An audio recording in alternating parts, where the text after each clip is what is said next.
wa rahmatullahi wa barakatuh.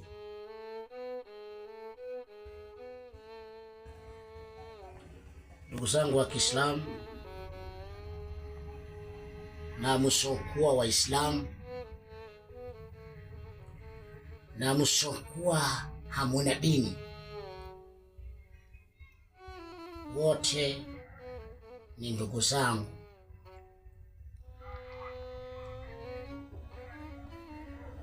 Kuna jambo adhimu kwa siku ya leo nataka niwafikishieni. Tazama ambacho kitu kinachosababisha kuwa maisha yetu magumu. Mwenyezi Mungu ametuumba, mtoto amezaliwa uchi wa mnyama, lakini alifikia hali ya kuwa ya kusujudi. Baada ya kufikia pale akachukuliwa na nguo akafunikwa, maana yake hahitajiki kukaa uchi. Mtoto yule analelewa hali ya kuwa kuvalishwa nguo tofauti, pempasi, nguo za aina, lakini akiwa na akili zake anakuwa anaweza kujistiri na kutoka personality, na kwa kila mtu akataka amuone kwa mavazi mazuri aliyovaa. Lakini sasa hivi hakuna mavazi hayo mazuri. Asilimia ya watu wengi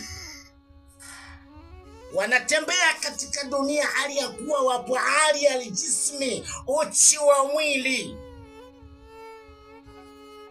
Mtoto wa kike anaona avae hata chupi tu atembee. Jamii ya watu wanamtazama kwa kile ambacho anachokifanya. Anaanika utupu wake hadharani katika mitandao ya kijamii. Na mwanamume isiyokuwa na akili anachukua chiche yake, anaifanya alaja hashafati fi fardi.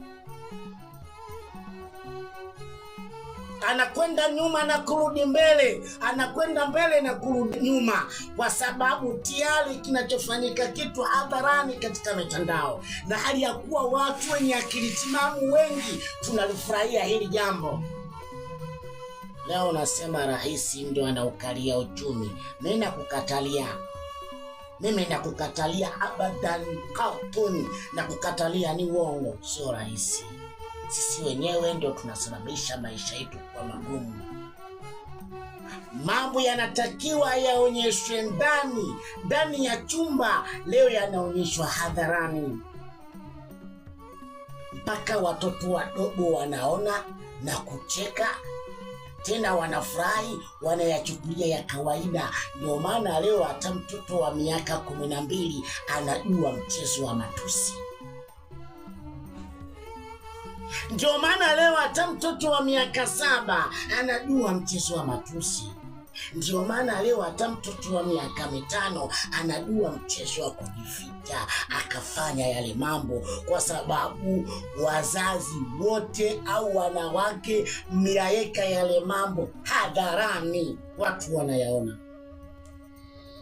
Kuna watu hao hawajawahi kucheka hata mara moja, wapo. Wakipelekewa hawa watu, basi watajua jinsi gani ya kumpa hukumu, siku zingine hawezi akafanya ujinga. Nawaambia ndugu zangu, nachokiongea ni kweli, na nachokiongea kila mtu sio mpaka ambiwe, anakiona mwenyewe kutokana na macho yake. Kwa hiyo tusikubali hata siku moja kumwachia mtu anajitawala katika mitandao, anafanya ya kuyafanya, anafanya upubavu, anafanya ujinga, anaufanya utovu wa nidhamu, na sisi tukawa tunautekea. Tutafeli na tutaendelea kufeli, na maisha yetu yatazidi kuwa magumu. Tusiongope rais anaukalia uchumi wake, ni ugongo. Rais hawezi akasababisha eti sisi tukawa na hali mbaya. La hasha, hicho kitu hakuna. Sisi wenyewe ndio tunasababisha maisha yetu yawe magumu. Sisi wenyewe ndio tunasababisha maisha yawe magumu. Adunia kulluha mataun wa khairu mata'i dunya almar'atu salihatu karima. Na waomba kwa wale ambao wenye kunisikiliza na wenye kunikubali na wenye kuamini hichi ninachozungumza, Allah awafakishe na tuwe pamoja katika kulikemea hili. Wabillahi tawfiq wa hadha, assalamu alaykum wa rahmatullahi wa barakatuh.